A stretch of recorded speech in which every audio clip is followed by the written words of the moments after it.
आता आशा होत आले यापुढे ते ना कधी होणे. आता आशा होत आले यापुढे ते ना कधी होणे. आता तरी मिळून सर्व बोला, आता तरी मिळून सर्व बोला ना ऐसे ना पुन्हा होणे. हताशा होत आले यापुढे ते ना कधी होणे. भारती, आपल्या दोघांनाही ना आपलं कर्तव्य पूर्णपणे पार पाडायचंय. हो हो हो, मी कधी माझ्या कर्तव्यात कसूर केलीये? मी जाईन, 1-2 दिवसातच सुरुवात करेन. 1-2 दिवसात का? उद्यापासून सुरुवात कर. बरं ठीक आहे, उद्यापासूनच सुरुवात करेन. बस खुश? अगं भारती खुश तर विजय सुद्धा खुश. मी तुम्हाला खरं सांगू का, मी उद्यापासून जाऊ शकणार नाही. का? अरे का म्हणजे? तुम्हाला असं वाटते की पंचायत भवनात जायचं म्हणजे शहरात जायचं, ते सुद्धा भटकायला? कितीतरी कामं असतात, फाईल्स चेक करायच्या असतात. कित्येक दिवसांपासून त्यांना बघितलंही नाही. ही गोष्ट तर खरी आहे. आता फाईल्स चेक करायला तर वेळ लागेलच ना. मी काही मदत करू? अजिबात नको समाजसेवकजी, तुम्ही फक्त तुमची NGO सांभाळा. सरपंच पदाची जबाबदारी सांभाळायला मी एकटीच समर्थ आहे. नक्की? नक्की म्हणजे तुम्ही काय मला इतकी दुर्बल समजता? अहो नाही, तुम्ही तर शक्तिमान आहात. तुम्हाला कोण दुर्बल म्हणू शकतं? काय म्हणाला तुम्ही? तुम्ही पण ना.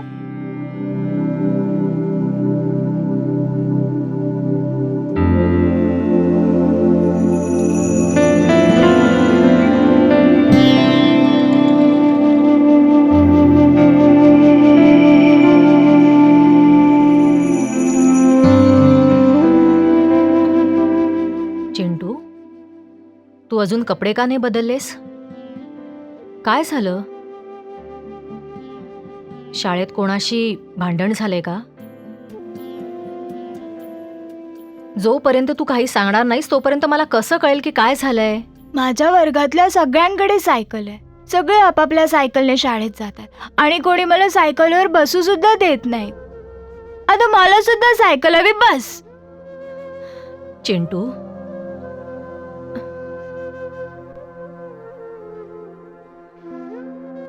तुला माहितीये, जेव्हा शास्त्री तुझ्यापेक्षाही लहान होते ना, तेव्हा शाळेत जाण्यासाठी त्यांना होडीने नदी पार करावी लागायची. पण होडीत बसण्यासाठी त्यांच्याजवळ तर पैसेच नसायचे. तरी ते आपल्या आईकडे कधीच पैसे मागायचे नाहीत. स्वतः पोहत नदी पार करायचे ते. कारण ते समजूतदार होते. त्यांना माहीत होतं की जर पोहून सुद्धा नदी पार करता येते तर मग पैसे कशाला वाया घालवायचे. पण आई, माझ्या वर्गातल्या प्रत्येकाकडे सायकल आहे, फक्त माझ्याकडेच नाहीये. मला माहितीये, शाळेतल्या प्रत्येकाकडे सायकल आहे, फक्त माझ्या चिंटूकडे नाहीये. मग काय झालं? माझा चिंटू तर अभ्यासात किती हुशार आहे, हो ना? माहितीये चिंटू, आमच्या सगळ्यांची इच्छा आहे की आमच्या चिंटूने अभ्यास करून खूप मोठा ऑफिसर व्हावं, खूप समजूतदार व्हावं. आणि ह्या सगळ्या निरर्थक गोष्टींसाठी कोण हट्ट करतं? ते तर वाईट मुलं करतात ना, ज्यांचा अभ्यासात अजिबात मन लागत नाही. आणि माझा मुलगा तर अभ्यासात किती हुशार आहे आणि तो वाईट देखील नाहीये. चिंटू, इकडे बघ. बाळा, मला एक गोष्ट सांग. तुला मला आनंदी झालेलं पाहायचं नाहीये? तुला माहित आहे चिंटू, आईला कोणत्या गोष्टीने आनंद मिळतो? जेव्हा तिचा मुलगा ह्या सगळ्या निरर्थक गोष्टींकडे दुर्लक्ष करून फक्त अभ्यासावर लक्ष केंद्रित करतो, खूप समजूतदार होतो, खूप मोठा होतो. आणि ह्या सगळ्या गोष्टींसाठी हट्ट कोण धरतं? लहान मुलं करतात. आणि तू तर आता मोठा झालायस ना, समजूतदार झालायस. बाळा, अशा गोष्टींची मागणी करत नको जाऊस जे आई तुला देऊ शकणार नाही. तुला समजतंय ना मला काय म्हणायचंय ते? आणि अशाच गोष्टींची मागणी करत जा ज्या मी तुला आणून देऊ शकते. माझ्या लक्षात आलं आई. आता मी कधीही कुठल्याच गोष्टीचा हट्ट धरणार नाही, कधीच नाही. माझं शहाणं बाळा ते. तू एक काम कर, तू लवकर तुझे कपडे बदल. मी तुझ्यासाठी पान वाढायला घेते. मी ना आज तुझ्या आवडीचा स्वयंपाक केलाय. जा बघू. ओफो, काय सांगायचं.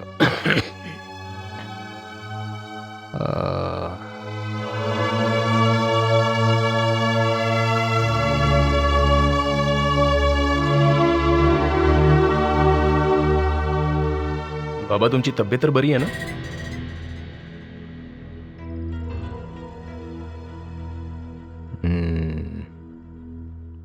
आणि बरी जरी नसली तरी तू काय करणार आहेस? तसं नाही बाबा, डॉक्टरला बोलवू का? हा? डॉक्टरांना आताच बोलावून घेतो. असं काही जरुरी नाही की प्रत्येक रोगावर इलाज, प्रत्येक आजारावर औषध डॉक्टरांकडे असायलाच हवं. बाबा, मला माहित आहे की इथे ज्या घटना घडतायत त्यामुळे तुम्ही खूपच दुःखी झाला आहात. पण जर तुम्ही रात्रंदिवस त्याबद्दलच विचार करत राहिलात तर तुम्हाला अजूनच हताश झाल्यासारखं वाटेल ना. बाबा, डॉक्टर तर फक्त शरीरावर इलाज करू शकतात, पण जर मनाला रोगाने पछाडलं तर त्यासाठी स्वतःच हातपाय हलवावे लागतील ना. जेव्हा घरामधली मुलं तरुण होतात तेव्हा घरातली सुख दुःख कष्ट सगळं त्या तरुण मुलांवर आधारित असतं. आणि जर कोणी माझ्या या अवस्थेला कारणीभूत असेल तर तो तू आहेस. बाबा, तुमच्या मनातली माझ्याबद्दलची ही कटुता कधीच संपणार नाही का? माझ्या बाबतीत विचारच करू नकोस.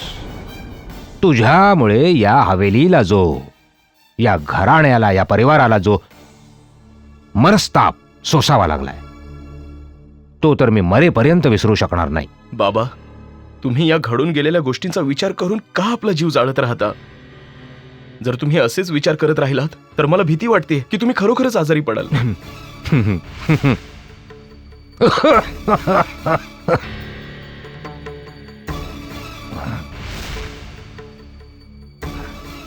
तुझ्यासारखा मुलगाचा बाप असून सुद्धा जिवंत आहे हे काय कमी आहे? हे तर खूप मोठं यश आहे एका बापासाठी. मला माहिती आहे, मी या जन्मात कधीच तुमचा चांगला मुलगा बनू शकणार नाही, कधीच नाही बनू शकणार. पण तुम्हाला अशा अवस्थेत पाहून माझ्या मनाला यातना होत आहेत, त्रास होतोय मला. बाबा, तुम्ही या घरासाठी नाही, माझ्यासाठी नाही, स्वतःसाठी नाही, कमीत कमी आईसाठी तरी स्वतःची तब्येत सांभाळा. जर तुम्ही असेच विचार करत राहिलात तर तुम्ही खरंच आजारी पडाल. आणि तुम्हाला असं वाटत नाही का की जे काही हातात उरलं आहे ते आपण सांभाळून जतन करून ठेवायला हवं? उद्या असं ना हो बाबा की जे काही उरलं आहे ते सुद्धा निसटून जावं आणि मग पश्चातापाशिवाय आपल्या हातात काहीच उरलेलं नसेल.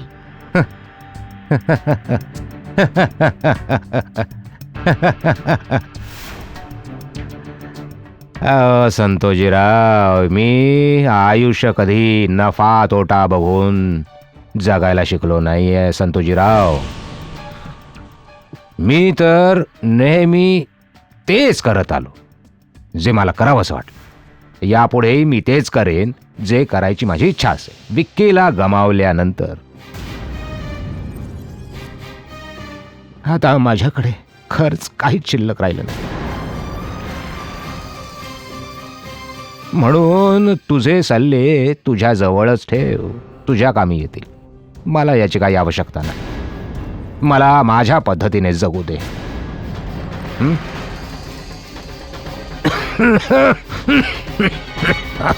सुखी राहा.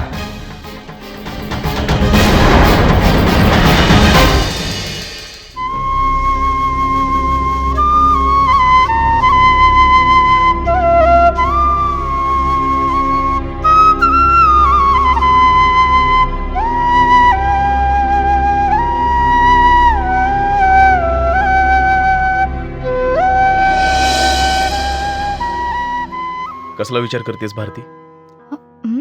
काही नाही, बस सहजच. खोटं बोलतेस.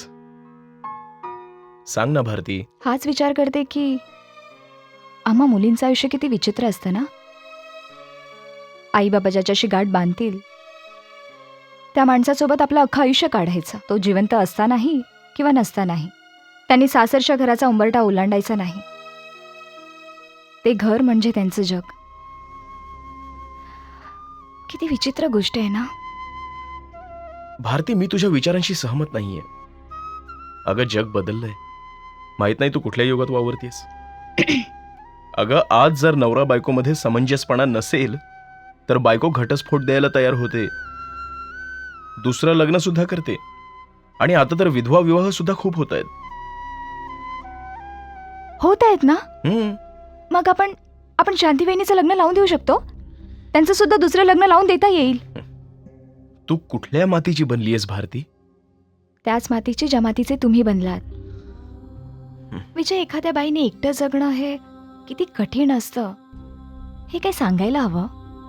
नवरा भले कसाही असू दे, आंधळा पांगळा लंगडा, पण एका पत्नीचा स्वाभिमान असतो, तिचा आधार असतो, तिचं अस्तित्व असतो, आणि त्याची जाणीव एका पत्नीचं जगणं किती सुसह्य करते. माहित आहे तुम्हाला?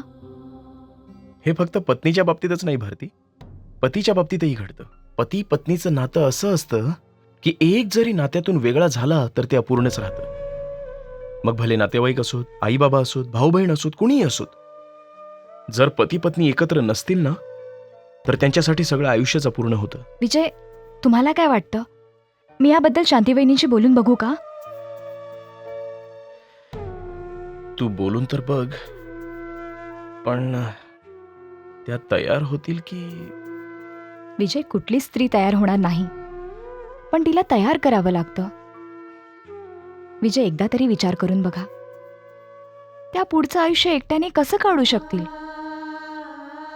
विजय, आज घरात एवढी सगळी लोक आहेत, त्या सगळ्यांसोबत त्यांचा वेळ तर निघून जातो, पण 1, 2, 6 महिन्यानंतर त्यांना एक एक क्षण घालवणं सुद्धा कठीण होईल. भारती, मला तुझं बोलणं पटतंय, पण शंका वाटते. आणि कळस म्हणजे हे जे माझे घरातले आहेत ना, ते तुझ्या बोलण्याचा काय अर्थ काढतील मला काहीच सांगता येत नाही. बोलून बघायला तर काही हरकत नाही ना. मी असं करते की उद्याच शांतीवहिनींशी बोलून बघते. हे बघ, तुझी इच्छा असेल तर तू बोलून बघ, पण यावेळी बोलणं योग्य ठरेल का? आत्ताच एवढी मोठी दुर्घटना घडली. हो विजय, मला वाटतं की त्यांच्याशी बोलण्याची हीच योग्य वेळ आहे. आता त्यांचं दुःख ताजं आहे, म्हणून सगळे त्यांच्या दुःखात सहभागी होत आहेत. पण जसजसे दिवस वाढत जातील, घरातली सगळी लोक आपापल्या कामात व्यस्त होऊन जातील आणि शांतीवहिनी एकट्या पडतील. आणि एक दिवस असा सुद्धा येईल की कोणाकडेच वेळ नसेल त्यांच्याशी बोलायला, आणि कोणाकडे सवडही नसेल त्यांची विचारपूस करून घ्यायला. ठीक आहे, बोलायचं असेल तर बोलून बघ, पण माहित नाही, मला फार विचित्र वाटतंय. विजय, यात विचित्र वाटण्यासारखं काय आहे? एकदा बोलून बघायला काही हरकत नाही आहे. मी या विषयावर आईबाबांशी सुद्धा चर्चा करेन. तर मग मी बोलू त्यांच्याशी. बघ बोलून.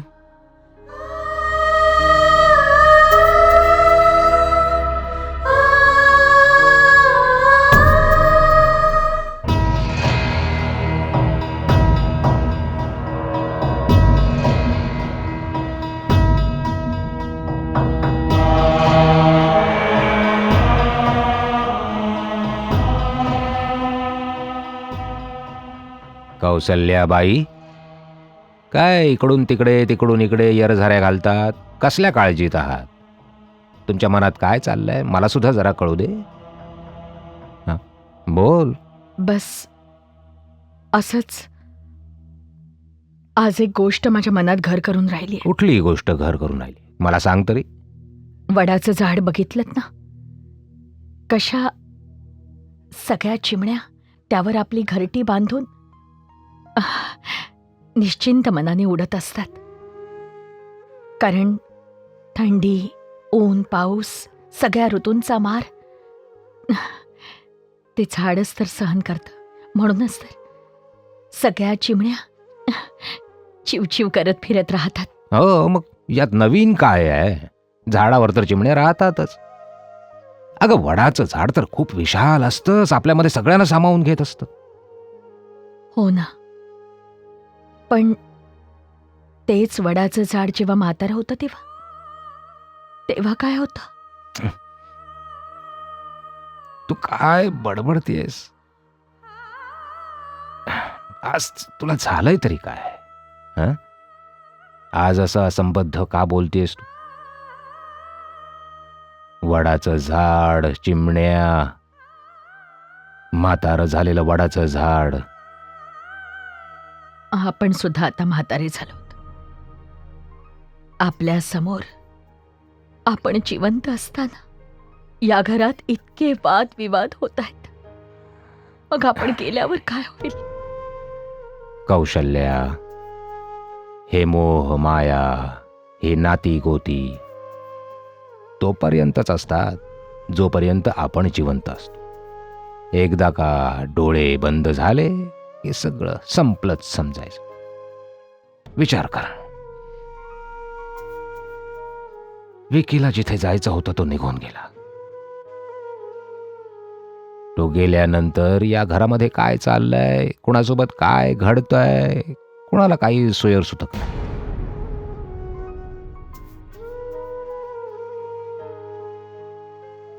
स्वतःला जास्त त्रास करून घेऊ नकोस. चल झोप आता. बघा ना,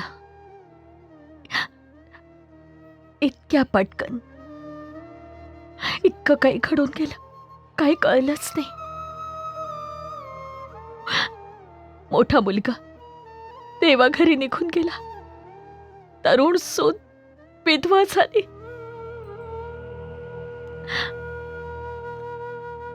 कौशल्या, जे व्हायचं होतं ते होऊन गेलं. सगळा नियतीचा खेळ आहे. नाही, हा नियतीचा खेळ नाही आहे. मला तर असं वाटतं की चांगले चांगले संस्कार करण्यात मीच कमी पडले. आज शांती समोर जायला सुद्धा मन कचरतंय. का? भीती वाटते की तिने जर असा कुठला प्रश्न विचारला ज्या प्रश्नाचं उत्तर माझ्याकडे नसेल. यात कोणाचीच काही चूक नाही, आपलीच चूक आहे. आपणच या सगळ्याला कारणीभूत होतो. मला तर आता भीती वाटते की यापुढे सुद्धा आपल्या हातून चूक झाली तर काय होईल. म्हणजे एक मुलगा तर कायमचा सोडून गेला, आणि जो आहे त्याला सुद्धा आपण गमावून बसलो तर. शुभ शुभ बोल. नाही, भारती बघायला गेलं तर आपली सून आहे, पण तिला आपण सुनेचं स्थान देऊ शकलो ज्यावर तिचा अधिकार आहे. नाही ना. आता स्वतःला जास्त त्रास नको करून घेऊस. खूप रात्र झाली आहे. चल कौशल्या, झोप आता. ये.